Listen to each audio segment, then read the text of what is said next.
Hi, alternates. I cannot believe that we are on the heels of season 4 beginning. Actually, day 1 of the Florida versus Donna Adelson trial has officially begun. But today, Tabitha and I wanted to drop a special episode for you. It's a little bit of a preview slash prelude of this case. Now, everyone knows that Tabitha has her own show, true crime show called Housewives of True Crime. A few weeks ago, she had me on her show, and I told her the story of the murder of Dan Markel. And that is the entire reason why we are here with Florida versus Donna Adelson. Now, I do want to give you a note of caution. If you want to remain completely unbiased, you might want to skip this episode. However, if you are open to all the bias, then continue listening.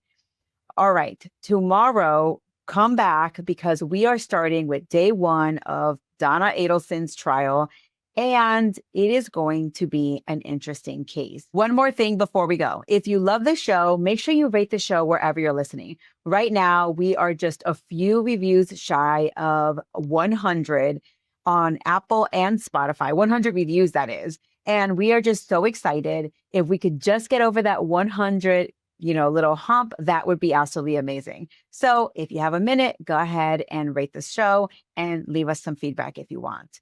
With that, let's get into this preview. Welcome. Welcome.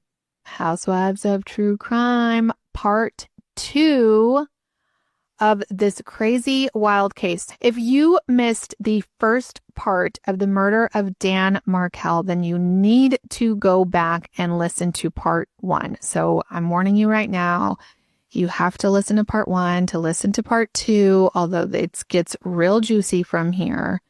So, yeah. So, I mean, you got to listen, go back. And if not, then welcome back. Yes, you have to listen. You have to listen to part 1 because if not, part 2 won't make sense. And this is one of those cases that is still ongoing. So we're going to talk about this case a lot, not just on Housewives, but on the alternate. So anyway, definitely take a listen to part 1 and then come back here. But if you're here because you already listened to part 1, thank you for coming back. Yes, thank you for coming back. And we will just get right to it. So with Sigfredo Garcia in jail, focus turned to Luis Rivera, who was the suspected getaway driver. But they probably would have taken your advice, Tab. But it turns out that Rivera was easy to find because he was already in federal prison on unrelated charges. Mm-hmm. Remember I told you that he was like a gang leader? Yeah. Well, he was in jail for some sort of charges. I don't know exactly what they were, but he was already there. So they didn't need to rush to get him. They were just trying to see what Sigfredo Garcia would say, and then they would hit up the other guy. Okay. After this, Leon County is where Tallahassee sits. A grand jury formally indicted both Garcia and Rivera for first-degree murder in June of 2016. Apparently, though, the death penalty was on the table, and that was enough to spook the two men into some sort of fear. And that's when Luis Rivera, who was the getaway driver, the alleged getaway driver at this point, that's when he flipped and he struck a deal.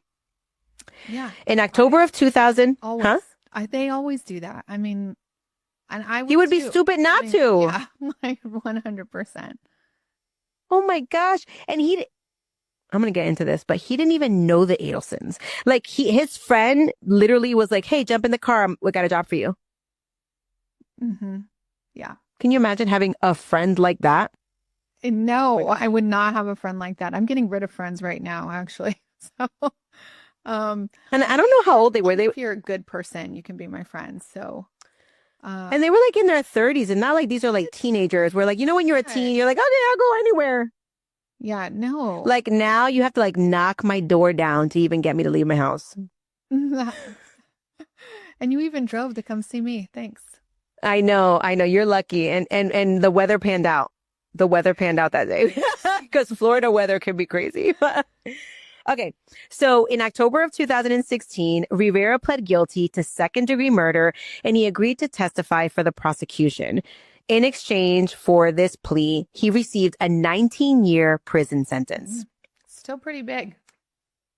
19 years is pretty big. I did read reports where he wasn't the trigger puller, but people were like, "Oh, we made a deal with the devil," and I felt like, well, you'll see what eventually ends up happening. Okay. So Rivera's testimony was actually helpful.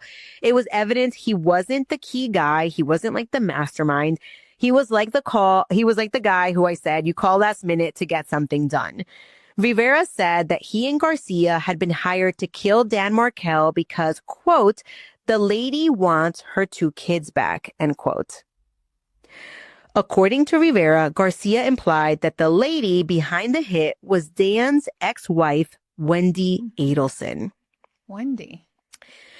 So I actually listened to one of this guy's interrogations, and this Rivera guy actually said that initially, look at where this guy's mind is at, right? Initially, when his friend was like, hey, I have a job, we're going to go take out this guy because this woman is going to pay us all this money, Rivera actually turned to Sigfredo and was like, hey, instead of killing this dude, like this innocent dude, we should just rob the lady with the money. And that's it. That's that actually would have been a better idea. Yeah. But the friend was like, no, that's not what we were hired for. We're going to get the guy and that's what we're going to do. Which is kind of crazy because I just thought about this right this minute. And maybe Garcia, and at some point, by the way, just at some point, Katie and Charlie break up. Like, it's really unclear in the reporting if they were dating immediately when he basically hired her or whatever. Mm-hmm. But maybe Sigfredo was like, I'm going to do this for Katie to show her like how willing I am to be with her. For her. Yeah. To do something for her. Which, I don't know. That's really some kind of messed up love. Listen, these people are twisted anyways. Like, to kill somebody is twisted. And how much money did they pay these people? $100,000. Oh, that is a lot of money. And how much was the driver guy getting from the 100,000? I believe he got, don't quote me on that because I didn't write it down, but I believe he got, the shooter, I believe, got 40. Basically, he got 5,000 less than the shooter. So he either got 30 or 35. The shooter either got 35 or 40, and then Katie got the rest. But Katie also got a breast augmentation, and she also got a used Lexus out of it. I think she also got like veneers. Anyway, I didn't write this in my notes. I did read about it. She got veneers because they own a dental practice. And those things are expensive, man. Oh my God, those are expensive. I'll be like Invisalign, actually veneers, screw that. Don't waste my time. Yeah. So, wow. Well, anyway, I didn't say anybody was guilty. We're not there yet, Tab. Okay. Alleged. All right. So allegedly at this point. Allegedly. Well, Rivera already took his deal. So Rivera is guilty.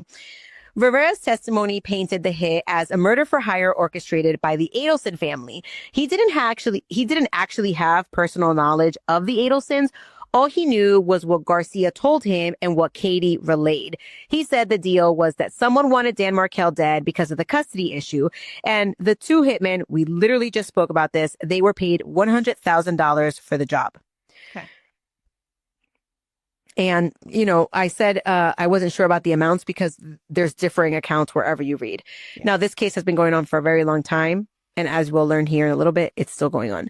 Notably, Rivera also mentioned that there had been an earlier attempt to kill Dan, but that attempt was aborted.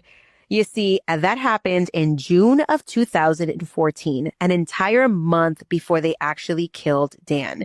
He mentioned they couldn't keep up with, they actually went to Tallahassee, they found Dan, and then they lost him, in a park, they lost him in a park or something, and then they were just kind of like, oh, we'll just come back another time. It's a long drive, dude. That is a long drive. And you know what? I have covered a handful of murder for hire cases, and it always seems that there is always a first failed attempt. Yeah. I think which is like nerve-wracking. I think it's like nerve-wracking or something. And they're like, you know what, let's not do it. And then they're like, well, damn, $100,000 is a lot of money. I could use that. And then they ended up. Why don't you go home and pray to Jesus is what you need to do. Like, I can't even imagine. 100%. That's what you need to do. No. It's just, I don't know. Like, I am really like a chicken about a lot of things, but that just seems like, I don't know. If you do that, you have no soul. No soul. No soul. No soul. These people don't even know Dan. Like, they don't even know him. They're just them. That's just so heartless. I know, but not that any murder is okay, but that makes it that much more cold. Well, and also if they're like leaders of gangs, you think that maybe they've killed before. Yeah. I don't know. Okay, so now that they had Rivera talking, it was time to get Katie. Because remember, she had not yet been arrested. Mm-hmm. That happened on October 1st, 2016. Police finally arrested 32-year-old Katie McBanua. She was a mom of 2 kids, and now both their mom and their dad were in jail. Yeah. So sad. She was charged with first-degree murder and some conspiracy charges. She was basically said to be the no-kidding go-between the hitman and the people doing the hiring of the hitman. Katie, though, maintained her innocence, saying that she had nothing to do with Dan's murder. Now, the crazy thing is that investigators really, really wanted Charlie, Donna, and Wendy, but there still wasn't enough evidence.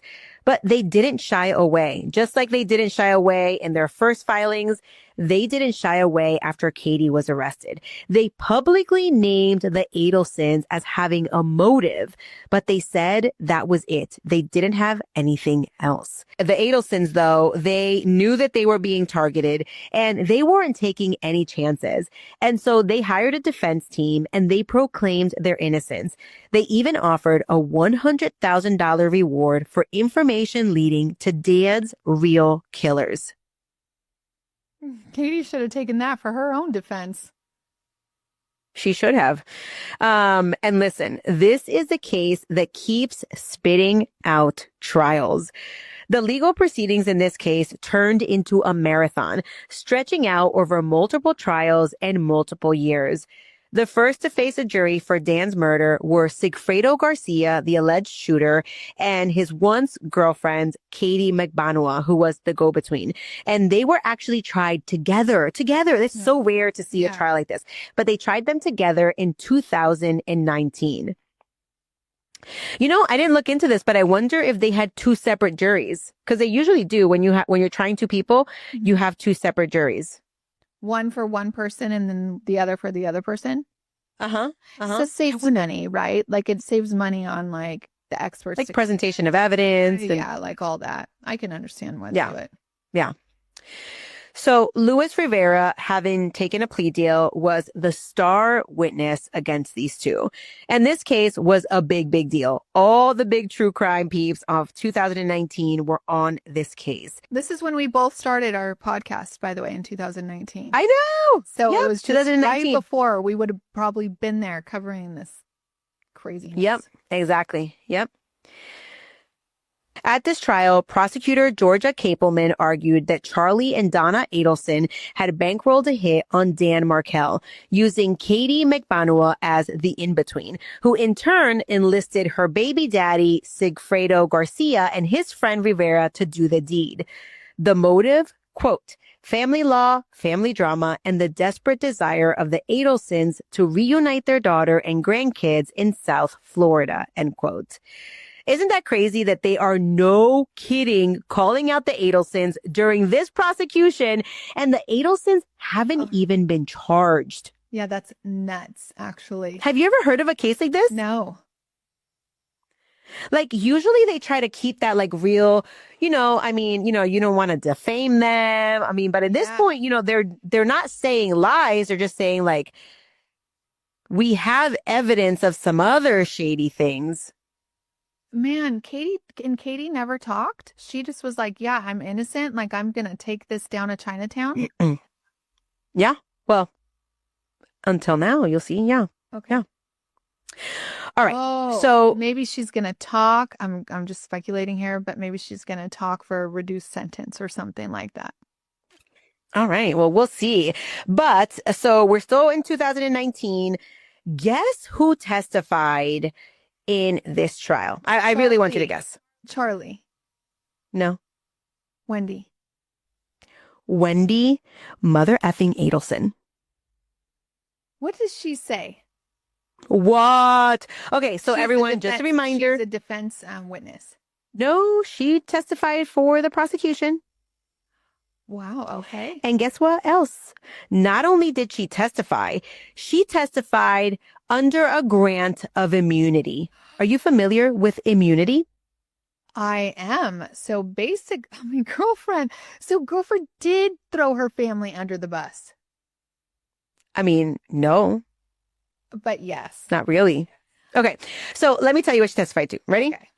So, well, first let me talk about immunity. Immunity doesn't mean that she can never be prosecuted about the case. Immunity simply means that the state cannot try her for anything that she testifies to at trial when granted immunity, which, you know, like I said, it doesn't mean that they can't ever try her, just that whatever she testifies to, it basically can't be held against her. Okay. So, I mean, we'll see. During her immunized testimony, Wendy denied any involvement in Dan's murder.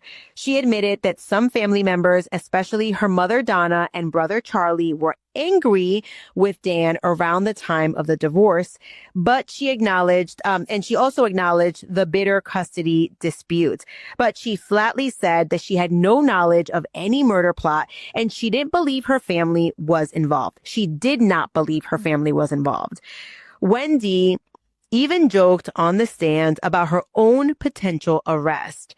So I listened to this, and I think the prosecution asked her something like, or maybe it was the defense. Somebody asked her something like, "Oh, but you're testifying there under immunity, and that means that like they can't arrest you or something like that." And you know what she says? What? With a smile on her face, she giggles and she says, quote, "The state isn't going to decide to arrest me." Like, she really thinks that? Yeah. And it's interesting because many people that watched the trial, they found the way that she said this and the fact that she said this a bit jarring. She seemed really cocky, like they're never going to charge me. Yeah, because she's a privileged girl. She never thinks that would ever happen. And it hasn't happened, right? So it's like she feels like she got away with it. And then she's looking at these guys as less than her. And they're like, yeah, they're not going to arrest. They're going to put these exactly. They're going to put these three in prison and, you know, wipe their hands clean and say, we did it. Mm-hmm. Yep. So Wendy did confirm the story of Charlie buying her a TV instead of a hitman, as well as the fact that on the day of Dan's murder, a technician was at her house fixing that said TV. She maintained that Charlie's hitman remark was nothing more than an ill-timed joke. So do you want to know who else testified at this trial? Donna. Nope. Not Donna. No. I don't think you'll guess this one. No, I don't think so. Unless it's the dad, and I didn't really know anything about the dad. No. So Wendy's ex-boyfriend. Oh, yeah, this guy. His name was Jeffrey Lacasse, and he was the man that she was dating just before Dan's murder. Apparently, they had broken up a few days before the murder. And it was like over email. It was something like she sent him an email like, "Hey, I need time to think about us. Don't contact me." Okay. This girl has like split personality, like no kidding. All right. So let's get into his testimony. Lacasse, he revealed 2 explosive conversations that he had with Wendy. I mean, it's weird because it almost seems like Wendy's on trial here, right? Yeah. When you hear what he says. The first conversation occurred 5 days before Dan was killed. Wendy told the cast that her brother Charlie had explored all options to take care of the problem being Dan, and that he had looked into having Professor Markel killed. She told her boyfriend, or soon-to-be ex-boyfriend, that it would cost about $15,000. Now, Lacoste wasn't sure. He testified to, I listened to his testimony. He said, I'm not sure if she said 15,000 or 50,000, but he said she said it and she was very serious about the conversation. He testified that this statement made his stomach flip and that he found it incredibly disturbing. Now, imagine that you're talking to your girlfriend and she says like, oh, hey, my brother looked into hiring a hitman to kill my ex. I don't know. That's like, what do you think? That's like real red flags. I mean, obviously he thought he had to have thought that was true at the moment. And obviously he thinks it's true now. But I'm like, okay, this guy is talking about, is this not enough information to arrest the Adelsons also? It sounds to me like now we have hitmen that are talking about the Adelsons. We've got now Mr. Boyfriend Man, and still the Adelsons are walking free. Yeah. And the thing with Wendy is that there's no corroborating evidence. Like, even Lacoste, he says, like, she told me this. Okay, she told you that. But is there any corroborating evidence that ties her directly to that? Like, is there any money, miraculously gone from her bank account, anything like that? And it doesn't seem like they ever got that. Where was the out money of Wendy. going? Where's the money gone from bank account? Said bank account from the parents' bank account, or are they the people that have like a stash full of cash in their, closet? So don't quote me on this. I believe they did get money, and we'll talk about this in a second. And then the money, I believe, one of the people, I don't think I wrote this in my notes, but the money came in stacks of 100 and it was stapled together. And then Katie, we'll get into this in a little bit. I don't think I wrote this in there, but Katie actually received some money, and then she was getting monthly deposits from the Adelson group or whatever it's called, like the dental practice. Yeah. And they basically added her to the payroll, and she was getting a little bit less than $500 a month. They even add her to the payroll. I think that's actually like, if you're not working there, I don't think that's actually law. I think that's against the law. Of course it's against the law. Like, add somebody to your payroll if they're not working there. And she testified that she like showed up sometimes, she did a few things, and she was like a patient, filed some like a patient. Yeah, that she did some things. The whole thing is very strange. I don't know. It does appear that she did go in there at some point, and she basically says, eventually she says like, oh, I asked Charlie to get me a job at the practice so that I could get insurance for my kids. Like, girl, this case is so convoluted. We would have to do like a 5-part miniseries to just like do a no kidding deep dive. But, and we'll get to it, but there was 3 full trials and then the guilty plea. Okay, but we're getting ahead of ourselves. Okay. All right. So Lacoste made that one statement. So he's like, oh, this one explosive conversation that she had with me. And I was like, oh, hell no. And then she like broke up with him, was like, I need time to think. Or that's like so weird. I'd be like, girl, don't ever call me. Like, good, bye. Like, you know what I mean? Like, that's what I would say. But apparently that didn't happen. Lacoste had a second conversation with Wendy, and this conversation happened a few weeks after Dan's death. And in this conversation, she told him that her and her brother went out for a celebration dinner. Celebrating what? Dan's death. Oh yep. My gosh. Yeah. I got to thinking about this a lot, and I bet investigators at some point, so, I mean, Lacoste was still clearly communicating with Wendy after the murders. But what I think happened is, I bet, and I don't know this, I'm just speculating here, but I bet investigators showed up to Lacoste's house to talk to him because remember, Wendy, no kidding, told the cops, like, maybe my ex killed Dan. Yeah. And here he comes with these 2 statements about something that she said to him about murder and Dan. So Wendy seems really, really sneaky in my personal opinion. Well, that's what I'm saying. Like, she's throwing all these people under the bus. Like, it almost was like, hey, I'm going to do this in the beginning. Like, Like you asked me, I was like, no, you like, why would you do that? But it's like she's going to save her own ass before she saves anybody else's. Mm-hmm. And she kind of sticks to that attitude the whole time. Yeah. Okay, but I did a lot of research to prepare this, and I got to thinking about something else. During his testimony, he said that he was actually supposed, and this is Lacoste, right, the ex-boyfriend. Yeah. During his testimony, he said that he was actually supposed to be leaving town at 11 a.m. on the morning that Dan was killed. So he was going somewhere, right? And not only was he supposed to be leaving around 11 a.m., but Wendy knew about his travel plans. But unbeknownst to her, Lacoste actually left the night before on Thursday because he wanted to get a head start on the travel. I believe he was heading north towards Tennessee, or definitely in that direction. Mm-hmm. So I started thinking that maybe the idea was to plant it on him. In Wendy's mind, to try to pin it on him. She was going to pin it on him. Yes, because like, that's what I'm saying. Like she gave his name up, right? Like, obviously she knows that he didn't do it. She was trying, I'm telling you, like, she's trying to save her own ass whatever way she can. Like, oh, maybe it's my brother. Like, why would, she knew it was her brother.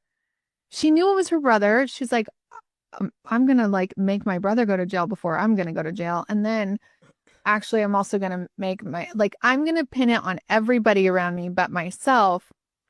Uh-huh. So that I do not go to jail. Mm-hmm. Yeah. And you know what? Like, lucky for Lacoste that he actually left early. Or, you know, there is so much speculation in this case. If he had not left early and he would have actually left at 10:45 a.m. Yeah, what if? There would be a lot of speculation about his involvement in Dan's death. Yes. Anyway, that was just kind of like a little tidbit that I gathered. And, you know, there wasn't a lot of reporting on that. But when I watched his testimony, I was like, it just was like this like little light bulb in my head. I was like, does he realize how lucky he is that he left early? No, he probably doesn't realize that. I mean, me and you realize that because we've done so many cases where it's like, you know, like we've done cases where you kind of don't know if the person is guilty or innocent, and based on just little evidence like that, could trigger somebody to be like, yes, it was you. Yeah, exactly. All right. So, okay, this case just gets crazier. Rivera, then, remember, we're still in trial one. We're still talking about trial one. This is crazy. So Rivera, who was the getaway driver, he takes the stand. In gripping detail, he describes the entire trip from Miami to Tallahassee with Sigfredo Garcia, all the way to execute Dan Markel. He testified that he was told that the motive was to help the woman get her kids back. He described the entire murder, and he said that after shooting Dan, they drove straight to Miami, and they disposed of the gun along the way. And apparently, he went with investigators and kind of pointed out where he thinks they dropped it, but that weapon, the murder weapon, has never been recovered. So this trial entailed two suspects, Garcia, the alleged gunman, and Katie, the go-between. Mm-hmm. What do you think the results were? I think they were... Okay, so what do you think about Garcia? Guilty 100%. Okay, and what about Katie? Maybe second degree. You think that she was convicted of a lesser? Yeah. Okay. Well, kind of close. But despite all the evidence, the trial's outcome was split. So you're right. Not totally, but the jury returned a split verdict. Sigfredo Garcia was done for. He was found guilty of first-degree murder and conspiracy. He was later sentenced to life in prison, escaping a death sentence only because the jury did not unanimously recommend it. Okay. So the death penalty was still on the table. However, for Katie Magbanua, the jury could not reach a unanimous decision. They were deadlocked. So the judge declared a mistrial. Oh, we know way too much about mistrials. Oh my gosh, totally.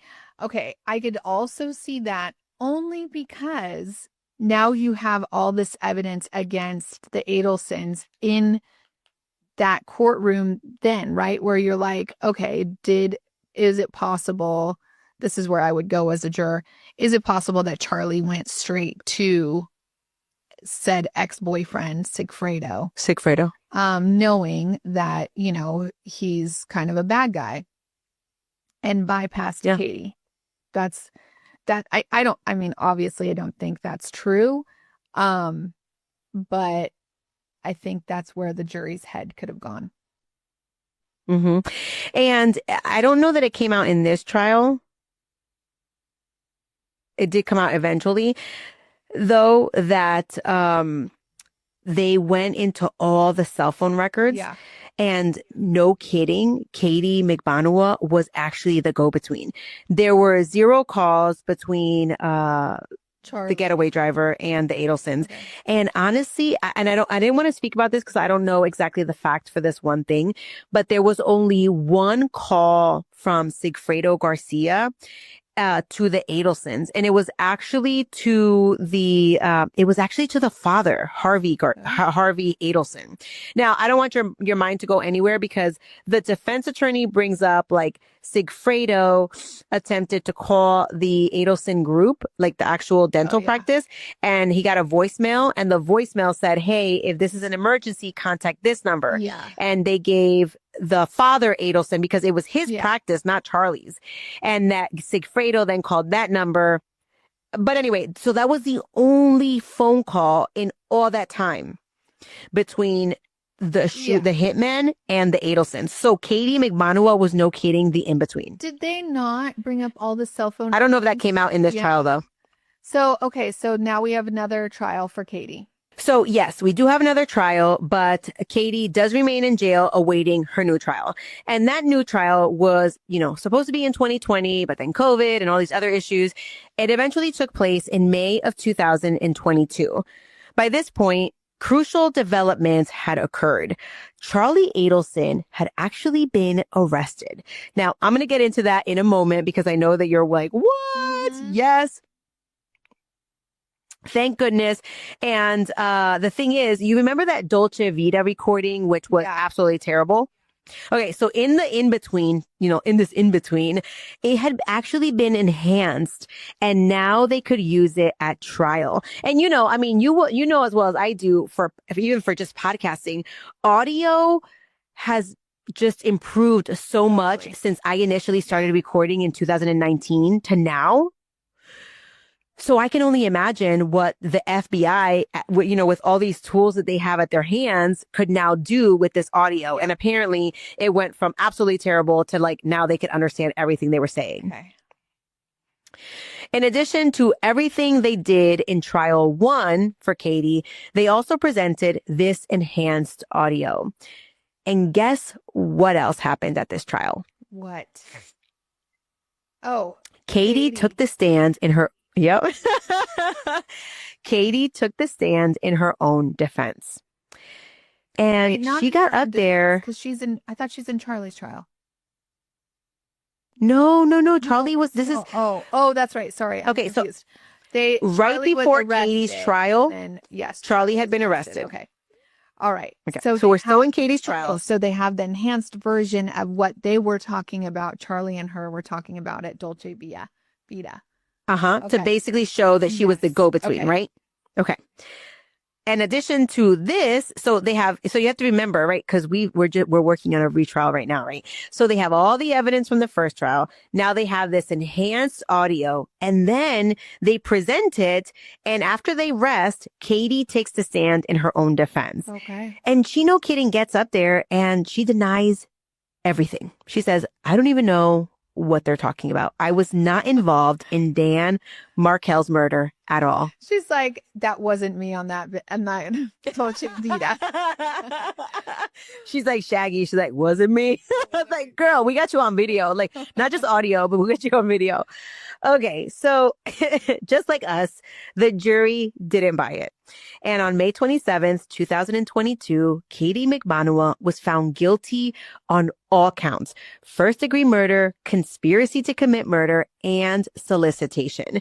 She was later sentenced to life in prison, plus 2 additional concurrent 30-year terms. Girlfriend is never getting out.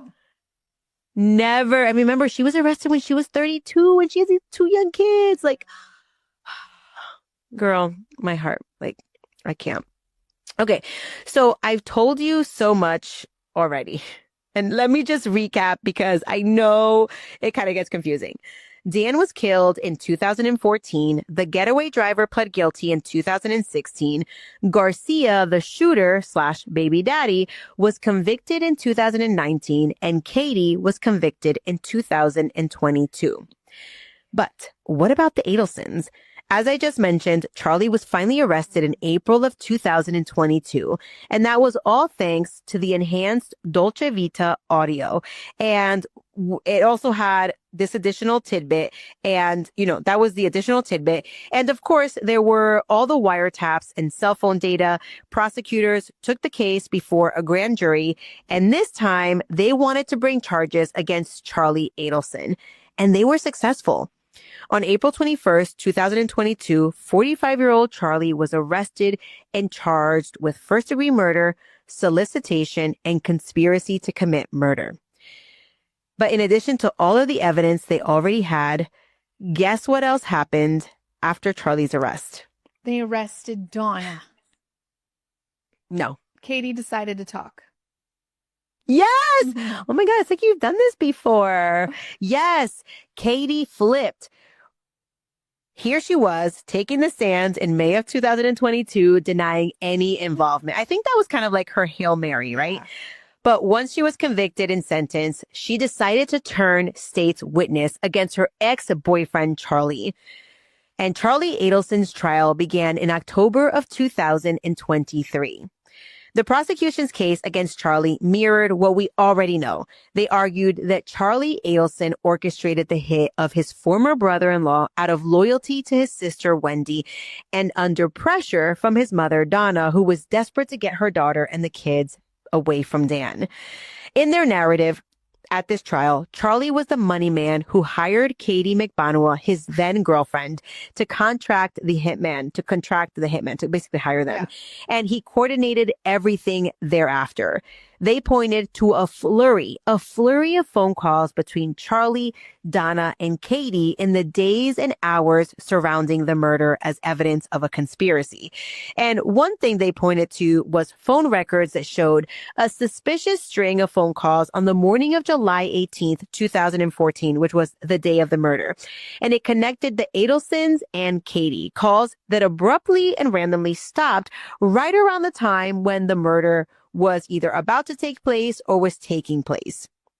And then it picked up those phone calls, those flurry of phone calls, picked up again right after Dan was shot, almost as if to say, it's been done. Yeah.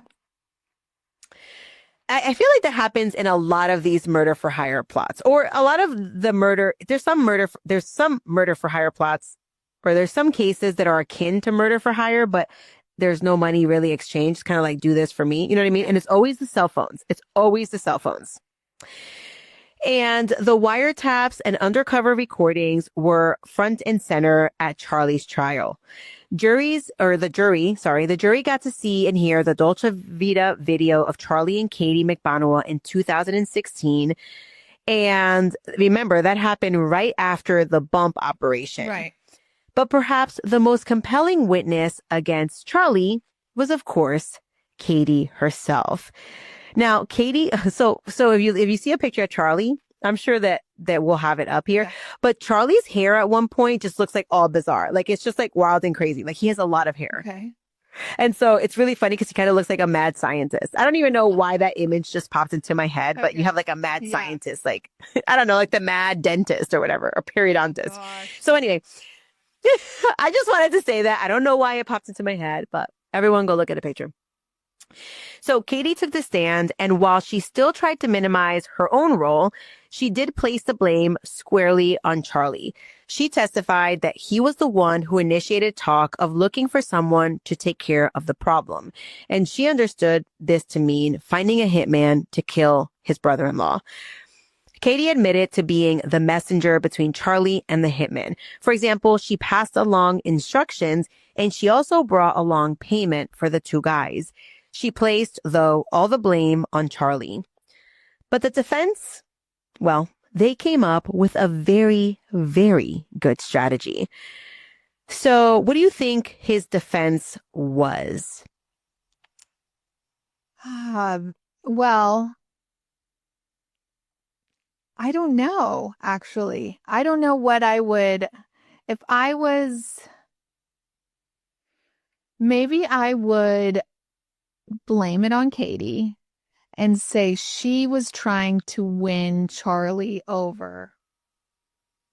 Something like that. I don't know. Okay, well, kind of the first part. So the defense claimed that Charlie was being extorted by Katie.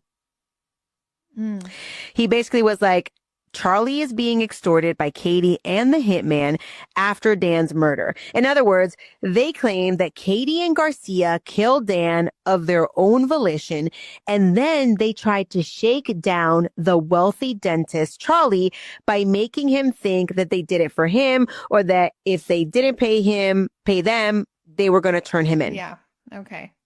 I mean, that's not a good strategy. I don't think they buy that. I hope they don't buy that. No. Well, it was a very convoluted theory, but you have to remember, Katie was kind of like a liar, pants on fire. She went from like, oh, I did it, I was not involved. She testified like 18 months before this trial. Know that? I believe that they do. I believe that I'm not gonna lie. I did not watch this specific trial, and I didn't watch her testimony, but I goes to her credibility. Yeah. Anything that goes to your credibility could, in essence, come out in trial. And I am pretty sure that they knew that when she was a liar, she testified under oath, and now she was testifying under oath again. Yeah. So Well, we do have that, if right? I'm going down, I'm taking the people that made me go down with me, you know. Right. So you're right. It was a convoluted theory, and the prosecutors, they were like, jury, do not fall for this. This is nonsense. This is nonsense. So after a roughly 2-week trial and 7 days of testimony, the case went to the jury. So Tab, real quick, now that we're doing trial coverage, can you believe that this trial for murder, like a murder for hire plot where you had to like attach all these, like connect the dots, it only took 7 days. And we're going to be at 7 weeks with Karen Reed's trial. I can't, like, sometimes I don't understand why some trials take forever and a day. Do you know how long? But anyway, OJ's trial? 11 months. It was like a year or more. Yeah. Something like that. Yeah. And the jury was sequestered. That's funny you said that because I just learned that. Crazy. Who? The jury was sequestered. And what are they getting paid? Like $2.22 $2.22 a day? Yes. I mean, it's like just nuts to me. Do we know of, so sorry, sidetrack, squirrel. I was going to say, do we know of any of the OJ jurors ever wrote a book? Because I would want to make some money after that. Oh, 100%. I hope Let's Google that. Anyway. I hope all of them did. Well, we know OJ wrote a book. So, okay. So let's get to it. It didn't take the jury long to decide.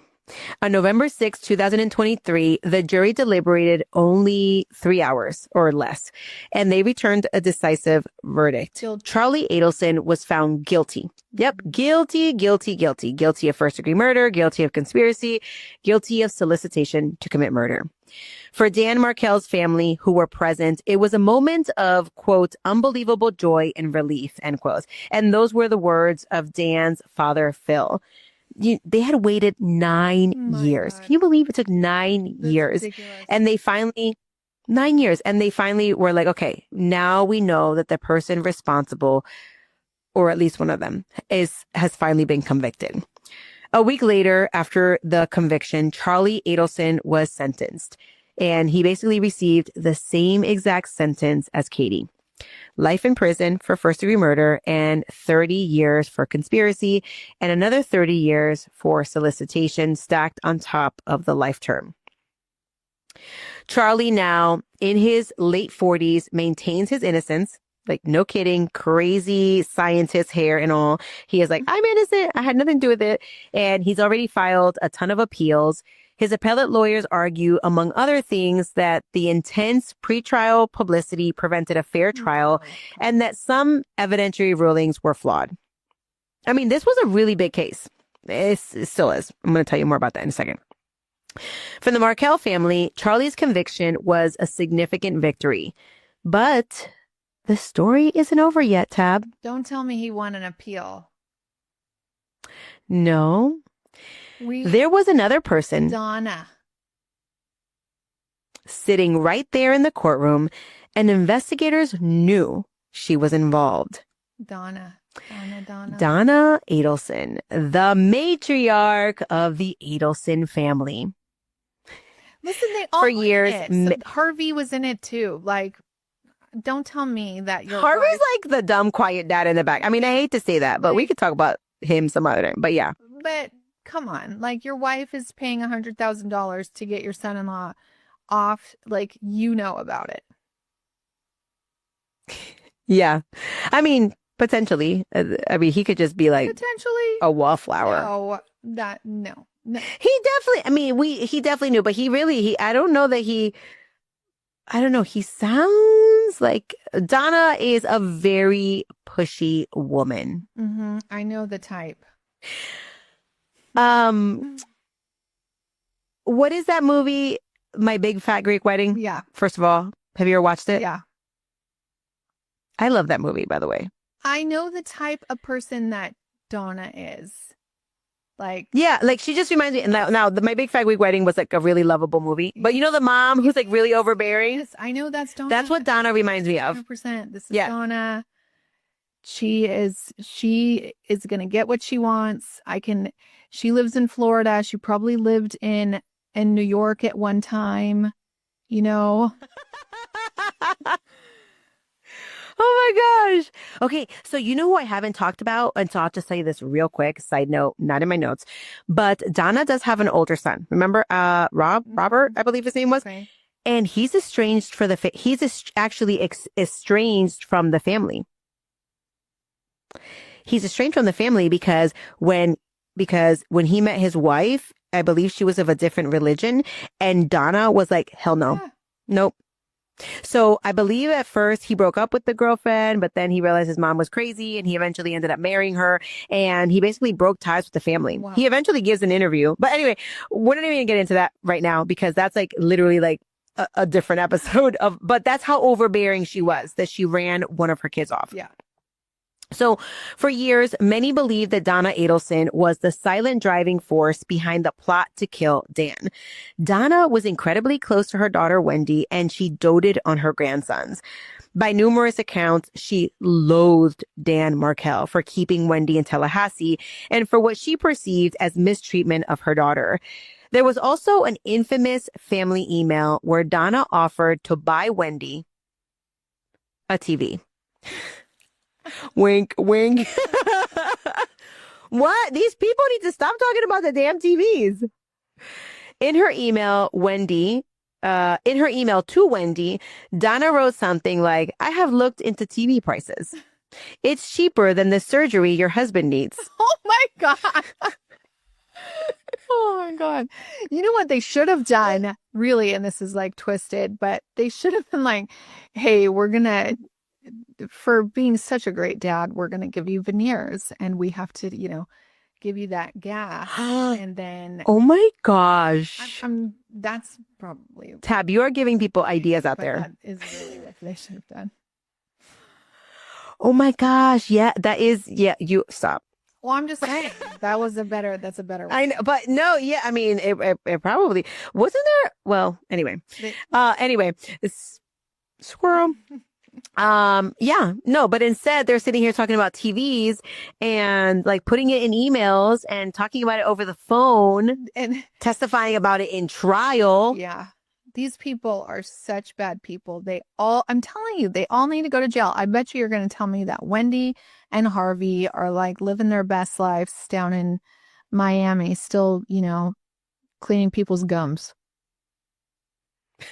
No, I actually looked up the practice and they got like I don't know, terrible reviews. Anyway, like everybody is on Google, and this is where I was talking about Her book. Wendy's Yeah. book. Like I think she has like 3.5 stars. And actually when you go on there, like some people are like, oh, I came on here because I heard that, she may have killed her husband, but the book is actually really good.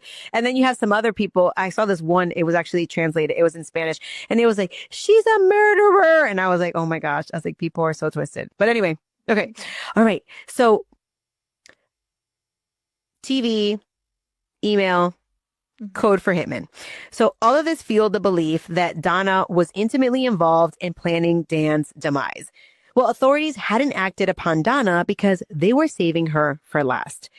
Days after Charlie's conviction, the FBI cornered 73-year-old Donna Adelson at the Miami International Airport. Oh, was she like hightailing it to Mexico? Ma'am, she was with her husband with a bag, and they had a one-way ticket to Vietnam. Oh no, she was never coming Yep. back. She was never coming back. Oh. So now, oh my God, remember that one statement that Charlie made Yes. in that Dolce Vita? Yes. Like, isn't this the craziest case where literally like you are connecting the strings of the board? Yes. Oh. Okay. My gosh. So now Donna Adelson faces the same charges as her son. Essentially, the state believes that Donna was an equal partner, if not the planner, Yeah. to have Dan Markel killed. A Leon County grand jury had secretly indicted her, and now it was official. She promptly pled not guilty to all charges. Through her attorneys, she maintains that she has absolutely no part to do in this murder plot. They claim she's an innocent grandma being blamed for her son's action. As of now, Donna Adelson is sitting in a jail cell in Tallahassee awaiting Oh my jail. Now, Trial. wait a Awaiting minute. Trial. Okay, so awaiting her trial. hold on 1 second, real quick. She was so worried about seeing her grandkids and having them in Miami, and she's gonna hightail it to Vietnam, where like she's never freaking gonna see them ever again. I mean, unless they Ever. close it, but that's a real far place Yeah. to go. No, but you know what? You want to know what the irony in this case is? That she didn't want her daughter and her grandkids in Tallahassee. And now she's sitting in a jail I hope she, in Tallahassee. she just stays. I hope they have like some prison there that she can just stay in there. Like punishment, like that is like her eternal hell. Yeah. So there have been so many delays in this case, but as of now, the trial is scheduled for August of Oh my 2025. gosh, are we gonna be And doing guess who's on the case? who? Us. Me and Yes. you. Yes, we are covering this case. Oh, Girl, I was my so invested. That's why I wanted to do this case for you, because I didn't know much about it. I knew the initial, about the 2019 Yeah. trials, but man, this case is so crazy. I can't even imagine what this trial will be like.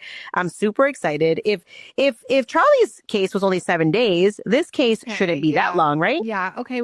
I'm just. So- Actually, I think Brian Koberger's trial is going to get pushed out a little bit, anyways, because I was. I saw that. We can talk about that in a little bit because that is insane. We Okay, so let's should talk let me- about let me- that on the Patreon for the alternate. Oh yeah. It is a little bit. Yeah, you're right.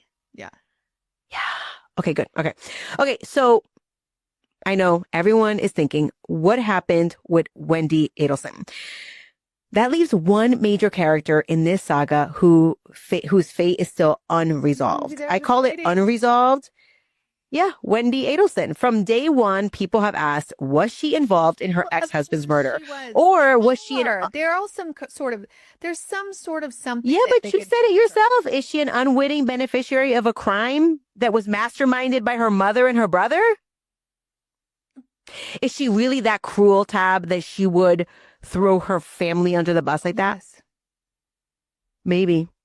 She has this really cute little girl face. Like she's like in her 40s, like us, but she is like, just looks like Yeah. a young girl. Like she looks like she's 22 years old. Yeah, that plays in her favor, right?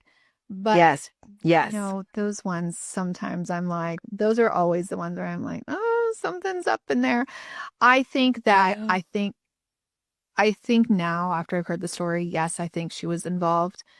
She knew about it. So there's a point where you're the attorney. There is something like she could have stopped it. She knew. Obviously, she got the email about the TV. Like she knew that they were going to do it. Also, Harvey, I think you could arrest him and charge him for something too. He was hightailing it to Vietnam. He's like, oh yeah, honey, we're just going to leave our medical practice because you want to go to Vietnam now. I mean, I know she was, like a very forceful woman. But I think at one point you'd be like, listen, woman, we're not going to Vietnam forever because you want to. Yeah. I don't know. The only tie to Harvey in this whole case is that one random phone call from Sigfredo. So there's probably not enough evidence to convict him. No, there's not enough evidence for Harvey. And by the way, the defense tried to say, it was really weird. The defense tried to say that Sigfredo called the practice because he was actually trying to get a hold of Charlie because he was pissed off and he was threatening to kick his ass if he didn't stop seeing his girl. And it was all this drama, but apparently that wasn't true. I don't know. Oh my God. But anyway, okay. So, Wendy is free. And you know what I found so interesting besides this entire case? I read somewhere that Wendy was still the beneficiary of Dan's life insurance. Did she get it? So homegirl got the insurance money. And how much was that? Do you know? I don't know. I didn't. They didn't say, but and like a well-accomplished. He was. She probably got like $5 million. And you always, you're supposed to cover like what your income is times 10, especially if you have kids. She got it. Yeah, she got millions. I bet. And I bet you they just don't have enough to convict her. And my only thing that I think about in these kind of cases is that these two boys lost their dad so young that it would be really devastating to lose their mom too. And so although she is, a pitiful woman in my eyes, to lose both your parents would be really awful. And they lost. Yeah, they were little. And they lost their. I know you said daycare, and I was like, oh my gosh, which maybe is a better thing than being a little bit older. We had recently in my town, and it was not a murder or anything, but these two boys lost their dad to a motorcycle accident a couple weeks ago. Oh, and I just think about they're young, but they're not that young. They're like 15 or 16 and 13. I think that's like a pivotal age that if you lose a parent at that age, it's just, it's life-changing. And so maybe these boys were young enough where they don't really remember it. They kind of remember their dad as somebody, but, and have some sort of nice feelings about him, but they won't really remember him as a person. Yeah. So Wendy has never been named or she has never been charged. But as I stated, the state, they have named her as an unindicted, which is weird, unindicted co-conspirator during Charlie's trial. Well. Yeah, well, they did. They did. Maybe she's next. I mean, even if she's not, she's living in fear for sure of it, right? Like, I would be like, I wouldn't be able to sleep comfortably at night if I was her. No. So, I haven't brought this up, but in addition to Wendy just being real weird, she did move to Tallahassee, like within days of Dan's murder. She said she was like, I was only supposed to go. She moved to Miami. Sorry, not Tallahassee. She moved to Miami. Yes. And she testified like, I only packed like an overnight bag for them. And, I wasn't intending to stay there, but then it just kind of turned out and I just came up to Tallahassee a few times and they were like, yeah, but you moved there permanently. Right. And she was like,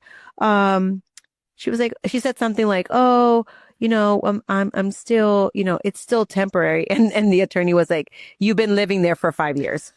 And she was like, yeah. Like, it was just so, the attorney, it was a female attorney, and she was so freaking funny and just like short and sassy. Like, I was like, you go, I girl. like Like, that. she was awesome. In addition to this, a weird thing that she did. So she ends up moving right away. No one's shocked. She also changed the kid's last name. Oh, I do not like that at all. She is a giant a-hole. Yeah. She is. So Dan died in July of 2014, and she testified that she enrolled the kids in school that year under her name, basically like the kid's name. She got rid of the Markel name, and then a year later she went to court and actually changed their names. She's an evil woman, man. Mm-hmm. Yep. And, she claimed that she did this to protect the kid's identity because of which is weird, because of all of the, the publicity around his murder. I do think it's a bit comical considering that Charlie Adelson is now a convict and her mom, Donna Adelson, is also pending maybe trial. she should go back. And so now the kids are stuck with the Adelson last name. Oh, man. Once they get 18, they can. So I feel bad for the boys. Yeah. I mean, who knows how they're holding up. I mean, they've got to be like teenagers at this point. Yeah. Mm-hmm. They're still, like 13 or 14. It's been 11 years. Yeah. Yeah. So let me talk about Dan's parents real quick. And sorry, everyone, I won't normally, cover a case that's this long, but there's so many different moving parts to this case. I'm going to break it into two. Dan's parents. You can? Yeah, I'm going to break it into two, but I drop them. This is what we do. You can take this out, Damian, but I drop them on the same day, but just so like if somebody has good. I'll drop it on the same day. But, okay. So will we do another intro right after this? Okay. So I haven't talked about Dan's parents much, but they were a big part of why this case continues because they weren't giving up on their son. Ruth, who is Dan's mom, she has worked with Florida lawmakers to pass a law for parents of murder victims to allow the grandparents to see their grandchildren if the remaining or surviving parent was somehow involved in their loved one's murder. The law is dubbed the Markel Act, but it hasn't been helpful for the Markel family because Wendy has never been charged. But that doesn't matter to them, and they are hopeful that it will help other families. So real quick, since we're breaking this into two parts, I can go on. But she actually requested this because Wendy stopped. Initially, she allowed Grandma and Grandpa Markel to come and visit the kids, but at some point, she forbade them from coming to see the kids. So the grandparents, Dan's parents, lost complete contact with the boys. Wendy did testify that she did that because at one point she believed that the Markels were trying to get the kids placed in foster care. The prosecution was like, hey, that conversation happened to be something involving if you were somehow charged in the case, what would happen with the kids? But Wendy was like, I don't care. I felt like they were trying to take my kids. I didn't feel like they were safe. So I did not allow them to see my children anymore. Oh, she is so, nothing about this woman I like at all because, that is the last thing that they know. Oh, wait, sorry. That is the last thing that they know of their son. It's like a piece of their son. Yeah. And so how devastating for these grandparents that they don't get to see that piece of, the part of their son that they have, these two little boys, and they probably look like the dad. And that's so, so sad. Mm-hmm. And you know what? It just occurred to me. It's interesting how that happens. But it just occurred to me. I wonder if that also had something to do with why she changed the kids' names. Like she didn't want the grandparents to show up and like try to take the kids out of school, which just is an evil lady. Like she is. Yeah. I wonder if she is dating anybody now or remarried or what. But I would I don't know. steer clear. I wouldn't be surprised if in a couple of years, you know, I don't know, she ends up getting remarried and then that person ends up, die. I always feel like those Black Widow cases come up, right? I know. I mean, if she's this heartless. Yeah. Wow. It's so actually interesting to me that she said in that initial interview that her parents did not like him and she even named her brother. This is where I'm going with I think she was covering her own booty right away. Mm-hmm. Yeah, I mean, and if she was, that's really evil to be involved in this. I think she's and then to woman. And then the question is what's going to happen at Donna's trial? Is Wendy going to testify again? Because she testified at the first trial. She testified at Charlie's trial. If she's subpoenaed, does she have to? If she's subpoenaed, she does. I mean, she does have to. And if she shows up, she would probably testify under another grant of immunity. It's probably in her best interest, in my opinion. Yeah. I mean, wild.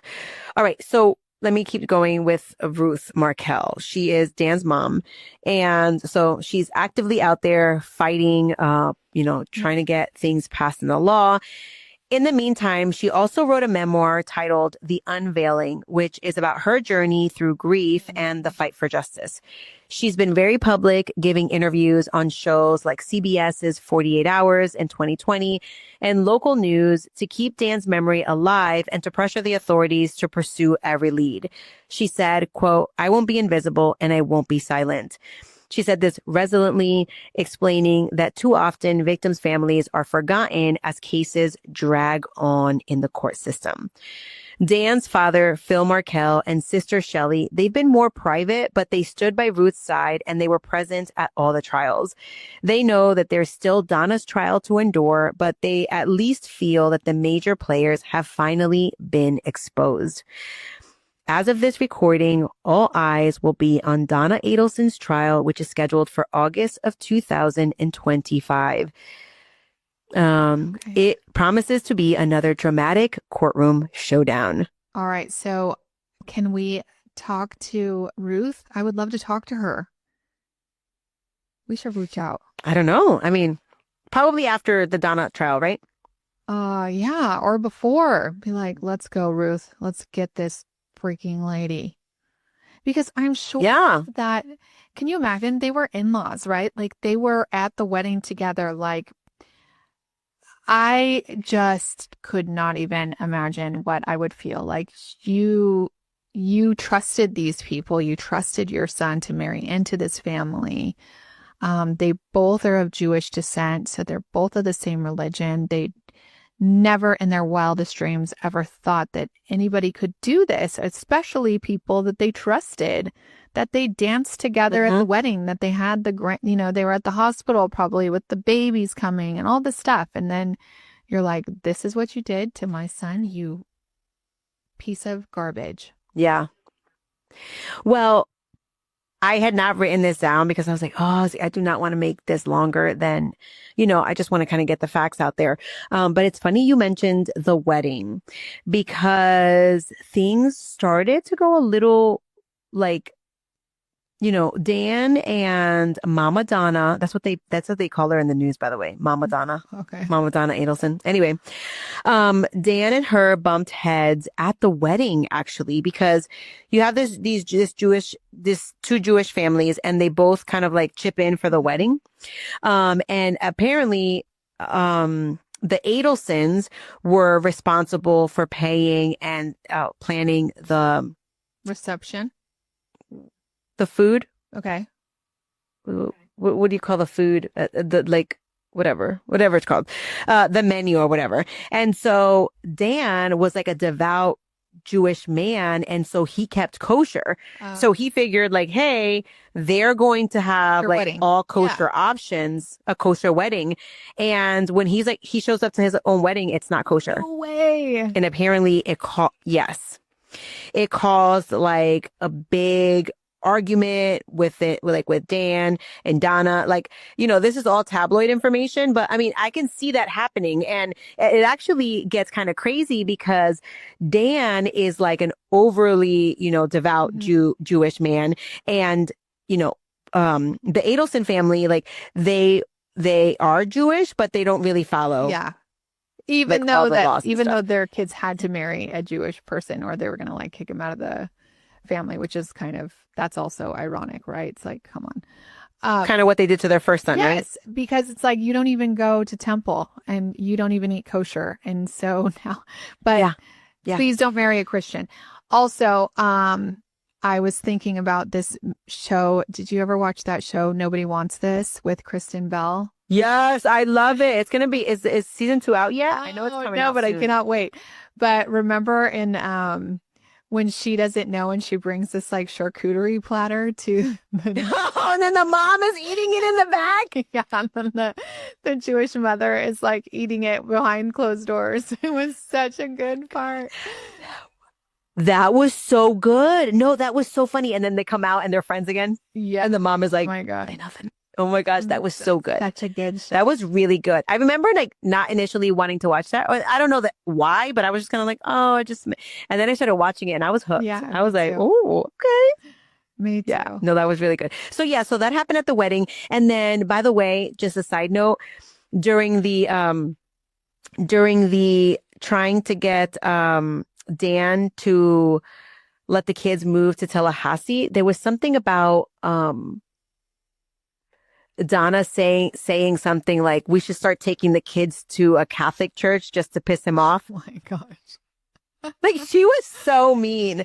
Oh, and I didn't mention this because this is all, like I said, y'all, there's so many facts to this case, but there was another part where the family, the Adelsons, had actually discussed, and I don't think they ever presented this option, but they had actually discussed raising $1 million among themselves. So, kind of like maybe the mom and dad give like 650 and then Charlie gave the rest.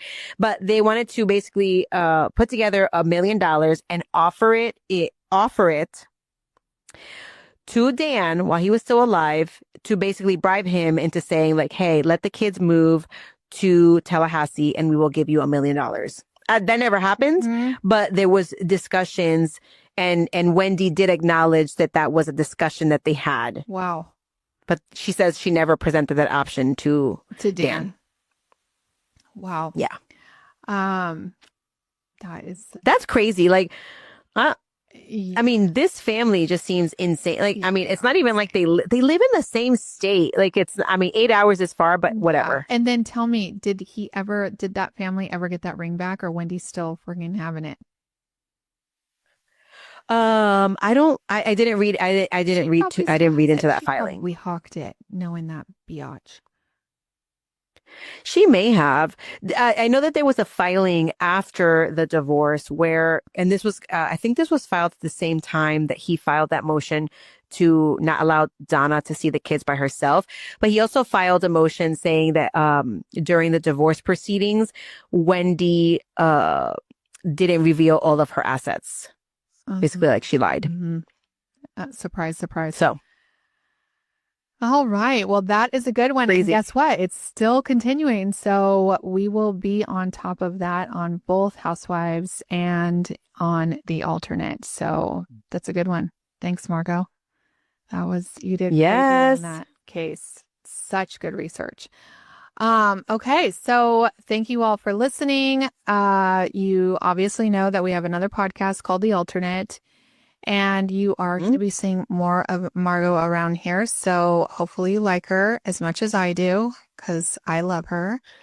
Fingers crossed.